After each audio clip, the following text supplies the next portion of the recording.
రాయలసీమ ఎత్తిపోతల పథకాలకు సంబంధించి సూటిగా ఇందాక కూడా ఇప్పుడు కూడా అడుగుతున్నాం. ఏదైతే ఇది ప్రధానం, ఎందుకంటే రాష్ట్రంలో అందరికి కావాల్సింది ఈ విషయం, అంతేగాని రాజకీయ అవసరాల కోసం కాదు.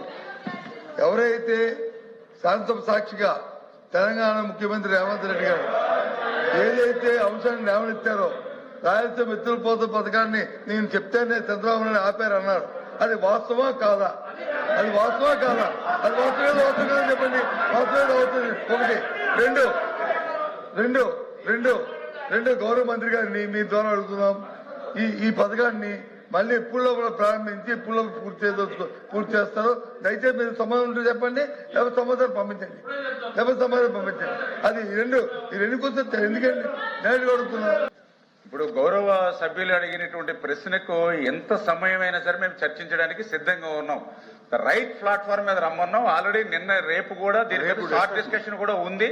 వాళ్ళు వాకౌట్ చేయకుండా ధైర్యంగా వచ్చి కూర్చోమని చెప్పండి. ధైర్యంగా వాస్తవాలు విని ఓపుగా ఉండి సమాధానం వినేంత వరకు ఉండమని కొత్త సత్యనారాయణ గారిని మీ ద్వారా కూడా రిక్వెస్ట్ చేస్తాం. రేపు వాకౌట్ చేయకుండా లాస్ట్ వరకు ఉండమని చెప్పేసి అడుగుతున్నాం. వాళ్లే 2021లో 900 కోట్ల రూపాయలు పనులు చేశారు. పనులు చేసినటువంటి ఎంబుక్ రికార్డు ఎక్కడి వరకు ఉంది? 2021. మరి అదే ధైర్యం 3200 కోట్ల రూపాయలు మీకు సమయం ఉందిగా.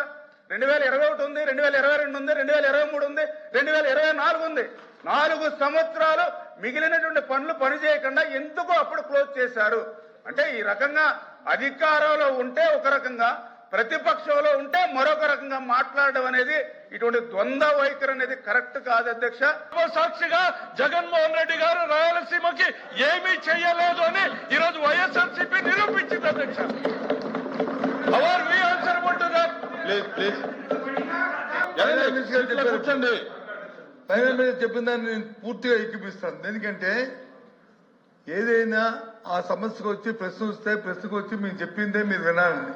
అంటే అక్కడ ముఖ్యమంత్రి గారు చెప్తే, గౌరవ ముఖ్యమంత్రి చెప్తే, ఇక్కడ గౌరవ ముఖ్యమంత్రి గురించి ఆపాదిస్తే మేము గౌరవ ముఖ్యమంత్రి అన్నారు లేదంటే కాదు, మేము చెప్పింది మీరు ఆపాదించండి అంటే ఆయన అవలేపుకుంటారు.